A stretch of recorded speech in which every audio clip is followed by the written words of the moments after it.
Exercise 3.3 का question number 1 देखें। इसमें बोले सिंप्लीफाई। ओके, तो पहले इसमें मैं आपको एक बात बता दूं कि देखिए, रूट अगर खाली लिखा हो ना, इसके बाहर के पावर ना हो, उसका मतलब होता है 1/2। ठीक है, ये बात मैंने चैप्टर 1 में डिटेल से बताई है, तो आप चाहो तो वहां जाके देख सकते हो, लेकिन मैं आपको यहाँ भी रिकॉल करा देता हूँ। रूट के बाहर अगर कुछ ना लिखा हो तो मतलब होता है 1/2। ओके, रूट के बाहर अगर कोई वैल्यू लिखी हुई है, 3 लिखा हो, क्यूब लिखा हुआ है, तो उसका मतलब होता है 1/3। बाकी कुछ भी लिखा हो, अगर 4 लिखा हो रूट के बाहर, तो फिर क्या होता है 1/4 लगा देते हैं हम लोग। ठीक है, इसका मतलब ये होता है। कुछ ना लिखा हो तो 1/2, क्यूब लिखा हो तो 1/3, 4 लिखा हो तो 1/4, 5 लिखा हो तो 1/5। ओके, अब जरा यहाँ देखो, यहाँ क्या लिखा है 4, तो क्या लिखोगे आप बाहर 1/4। तो इसको जरा हम सॉल्व करते हैं। ओके, ये हमने लगा दी ब्रैकेट, रूट की पावर क्या 1/4, 81 ऐसे लिख दिया, एक्स की पावर -8 ऐसे लिख दिया, Z4 ऐसे लिख दिया। अब ये जो 1/4 है ना, ये सब पे डिस्ट्रीब्यूट हो जाएगा, ब्रैकेट के अंदर जितनी वैल्यूज सब पे डिस्ट्रीब्यूट हो जाएगा। इस पे लगेगा, इस पे लगेगा, इस पे लगेगा, यानी ब्रैकेट के अंदर जितनी भी वैल्यूज हैं, 3 वैल्यूज हैं, इन सब पे 1/4 पावर आ जाएगी। तो हम पावर को डिस्ट्रीब्यूट कर देते हैं, 81 1/4। ओके, उसके बाद फिर क्या लिखा हुआ है, एक्स की पावर -8 1/4। उसके बाद फिर क्या लिखा हुआ है, जेड की पावर 4 1/4। अब देखो क्या करेंगे, ये देखो यहाँ पे तो ये करेंगे हम लोग कि 8 को 130 करा देंगे, 4 को 130 करा देंगे, जो पुराना लिखा हुआ है। यहाँ पे क्या होगा, देखो अब आपको क्या करना है, सोचना आपको ऐसा है, क्या कोई ऐसा नंबर है जिसको 4 बार करें तो हमारे पास आंसर क्या है 81 आए। क्योंकि देखो हमें इस पावर को ना, ये जो ब्रैकेट के बाद जो कांस्टेंट नंबर पावर होती है ना, बाहर 1/4 लिखा हुआ है या 1/5 लिखा होता, उसको हमें पूरा कैंसिल करना होता है, तो हमें अंदर ही 4 चाहिए होगा। ऑब्वियसली बात है, आपको 4 को कैंसिल आउट करना है तो आपको अंदर ही 4 चाहिए होगा। तो आपने सोचना है कि आपके पास कोई ऐसा नंबर है जिसको क्या मतलब है ये, इसको 4 बार करें तो क्या है आंसर 81 आया। भाई 4 बार क्यों करें, 3 बार भी कर सकते हैं हम लोग, नहीं, आपके पास बाहर पावर क्या है, बाहर 4 है, तो आपको अंदर ही 4 चाहिए होगा। तो कौन सा नंबर है इसको 4 बार करने से क्या, जिनको 4 बार मल्टीप्लाई करने से क्या आता है 81 आता है, तो वो नंबर है 3। ठीक है, अब आपको कैसे पता लगेगा ये 3 है वो, तो आप ये करो, एक एक नंबर को कैलकुलेटर में पुट कर देखो। ओके, 2 को पुट करो, 2 को 4 बार मल्टीप्लाई करो, देखो क्या आंसर आएगा। 3 को करो 4 बार, देखो क्या आंसर आ रहा है। 4 को करो, 5 को करो, इस तरह आपको कर, इंशाल्लाह आप 7 6 तक पहुंचोगे ना नंबर तक, तो आपको पता लग जाएगा हाँ भाई कब किस नंबर को 4 बार करने से आंसर 81 आता है। ठीक है, तो 3 को 4 बार करने से 81 आता है। यहाँ पे जो x की पावर -8 है 1 से हो जाएगी, तो 1 8 8/4।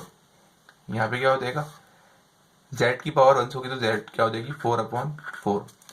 देखो 4 1 4, 4 2 8, 4 1 4, 4 1 4। ठीक है, यहाँ से 4 से 4 कैंसिल हो गया, 3 बचेगा। यहाँ x की पावर क्या बची -2 और z की पावर 1 बची। ठीक है, तो ये पावर माइनस में जब हमें अच्छी लगती है तो इसको करते नीचे भेज देंगे हम लोग।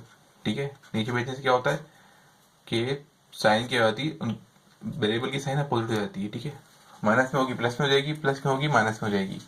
ओके, क्वेश्चन नंबर 1 का पार्ट 2 देखते हैं। देखो इसमें भी पावर क्या है, पावर लगी हुई है इसमें 1 पावर क्यूब लगी हुई, तो बाहर क्या आएगी ब्रैकेट के बाहर, ब्रैकेट के बाहर जो पावर आएगी वो होगी 1/क्यूब। बाकी जो ब्रैकेट के रूट के अंदर वैल्यूज हम ऐसे लिख देंगे 256 A6 B12 and C9। Okay, अब देखो मैंने क्या बोला आपसे, जो बाहर पावर होती है ब्रैकेट के अंदर जितनी वैल्यूज होती हैं सबके ऊपर आ जाती है वो। ठीक है, इस 1/3 को इस ब्रैकेट में जितनी वैल्यूज हैं सबके ऊपर अप्लाई कर देंगे, तो चलो कर देते हैं। ठीक है, तो 256 के ऊपर पावर आ गई क्या 1/3, यहाँ पे क्या पावर आ गई 6, और बाहर क्या आ गई 1/3, यहाँ पे क्या आ गया 1/3, सी पे क्या आ गया 1/3। ठीक है, अब देखो आपको करना क्या है, मैंने आपको बताया ना, आपको सोचना है कोई ऐसा नंबर है जिसको 3 बार करें तो क्या है 256 आए, तो करके देखो आप। ठीक है, जब आप करोगे एक एक करके नंबर को 2 से शुरू करोगे, 9 10 तक 11 तक 12 तक पहुंचोगे। ठीक है, अगर 11 12 तक पहुंचने तक आपको कोई ऐसा नंबर पता नहीं लग रहा जिसको 3 बार करने में क्या है आंसर 256 है, तो फिर क्या करना, फिर इसका एलसीएम ले लेना, सिंपल। ओके, इसका आप लोग ले लो फिर एलसीएम, ये हल है 256 का एलसीएम ले लेंगे। बाकी यहाँ तो पता आपको क्या होगा, ए के ऊपर पावर है 6, 1 से हो जाएगी 6 1 6, 12 1 12 एंड 9 1 9। ठीक है। अब ये किससे होगा, ये हो रहा है आपका 2 से नहीं हो रहा, 3 से नहीं हो रहा, ये हो रहा है 4 से। तो 464 का क्या होता है आपका, ये होता है, ठीक है। यानी 2 6 4 6 24, 1 ये कैरी जाएगा, तो 4 4 16। ओके, इसको अगर आप दोबारा करोगे किससे, 4 से, तो क्या आंसर आएगा, 4 4 4 4 16 क्या हो जाएगा ये, यानी 4 1 4, 1 कैरी गया, 2 कैरी गया यहाँ पे, तो 4 6 24।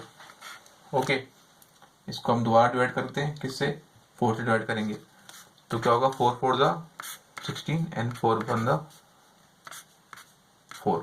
ठीक है, क्यों ये काम क्यों किया यहाँ पे, ठीक है, क्योंकि कोई ऐसा नंबर है ही नहीं क्यों इसको 3 बार करें, तो आंसर क्या है, 256 है। 3 बार भी करना, 4 बार भी करना।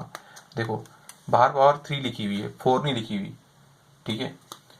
तो भाई अब इस क्वेश्चन में ऐसा होगा कि आपने करना क्या है, इसके पेयर क्या बने आपके पास, ये इसके पेयर बने, इसका एलसीएम लिया आपने, इसको आपने वैल्यू को ब्रैकेट के अंदर पुट कर देना है, ठीक है। 4 वैल्यूज को पुट कर देना है, बाहर लगा देनी पावर 1/3, ठीक है। अगर कोई ऐसा नंबर बनता है जिसको 3 बार करने से 256 आता, तो फिर तो हम कैंसिल कर सकते, ठीक है, अदरवाइज फिर हम कैंसिल नहीं करेंगे, ठीक है। अब देखो इसमें क्या हो जाएगा, a की पावर 6 बनता 6/3, 12 बनता 12/3, 9 बनता 9/3, ठीक है। अब देखो यहाँ पे क्या होगा, यहाँ पे आप देखोगे अगर, तो यहाँ पे पेयर बन रहा है किसका, अब देखो यहाँ पे 2 का पेयर लेंगे कि एक पेयर, 2 नंबर का एक पेयर लेंगे या फिर 3 नंबर का एक पेयर लेंगे। देखो जब स्क्वायर रूट होता है ना, तो 2 नंबर का एक पेयर होता है, और जब क्यूब रूट होता है तो 3 नंबर का एक पेयर होता है, ठीक है। यहाँ पे मैं करूँगा, इस 3 को एक पेयर लूंगा, तो कितने यहाँ पे 4 है भाई, यहाँ पे जो 4 है वो 3 है, तो 4 की पावर यहाँ 3 लिख दूंगा मैं, एंड 4 को एक 4 सिंगल बचेगा। ओके, यहाँ पे 3 1 3, 3 2 6, 3 1 3, 3 4 12, 3 1 3, 3 3 9। ओके, तो यहाँ की बची a की पावर 2 बची, b की 4, c की 3, ठीक है। अब क्या करोगे आप ये इसको 1/3 को इन दोनों नंबर पे अप्लाई कर दोगे, ठीक है। ये हो गया 4³ 1/3 एंड देन 4 1/3। ओके, बाकी a² b4 c³ ऐसे ही रहेगा। यहाँ पे देखो क्या हो रहा है, यहाँ पे क्यूब से क्यूब कट गया, बचा क्या आपके पास 4 बचा, ठीक है। और अब आपको पता है कि यहाँ पे क्या 4 की पावर क्या लिखी, 1/3। 1/3 का मतलब क्या होता है कि क्यूब रूट, ठीक है। यहाँ क्यूब लिखा होता है ना, तो हमने क्या लिखा 1/3, इसको उल्टा करेंगे तो क्या हो जाएगा, क्यूब रूट बन जाएगा। ये 1/3 का मतलब क्या है, क्यूब रूट। बाकी आपका जो a² है, b4 है, c3 है, वो ऐसे ही आ गया। ये क्वेश्चन इस तरह से सॉल्व होगा, ठीक है। पहले पार्ट में तो क्या हुआ था कि आपके पास ऐसा नंबर आ गया था, इसको 4 बार करने से क्या है 81 है, ठीक है। यहाँ पे ऐसा नंबर नहीं आ रहा था, इसको 3 बार करने से 256 है। हाँ, 4 आ गया था, 4 को 4 बार करने से क्या आ रहा था, 256 आ रहा था। लेकिन हम ये लिख नहीं सकते, बिकॉज बाहर पावर क्या लगी हुई, 3 लगी हुई। अगर 4 लगी होती तो फिर हम 4 को ले लेते, इस तरह करते, 4 लिखते, बाहर 1/4 लिखा होता, अंदर 4 लगाते, अंदर कोई भी नंबर लिख देते 4, तो फिर 4 से 4 कैंसिल होता, आंसर 4 आया था। मसला ये कि बाहर क्या है, अगर मैं पावर लगा दूं ना, यहाँ पे ऐसे कर दूं 1/3 या 4 लिख दूं।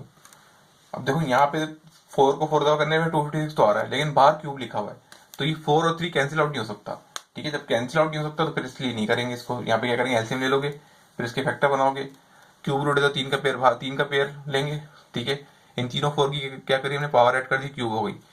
फिर हमने क्या किया, क्यूब को पावर पे सबसे मल्टीप्लाई कर दिया, ब्रैकेट में इतनी वैल्यू थी सबसे मल्टीप्लाई कर दिया 1/3 को, फिर क्यूब से क्यूब कट गया, और 4 की पावर क्या थी 1/3। 1/3 का मतलब क्या होता है, क्यूब रूट होता है, ठीक है। 1/3 लगाओ किसी ब्रैकेट के बाहर, इसका मतलब होता है क्यूब रूट। ओके, अब देखो यहाँ पे तो रूट के अंदर क्या है, वैल्यूज कांस्टेंट लिखी 120 है, लेकिन वेरिएबल नहीं है कोई। तो ये सबसे आसान क्वेश्चन है। इसमें हम क्या करेंगे कि पहले तो ये करेंगे भाई कि ब्रैकेट लगा के बाहर क्या लिख देंगे 1/7 अंडर 128, ठीक है।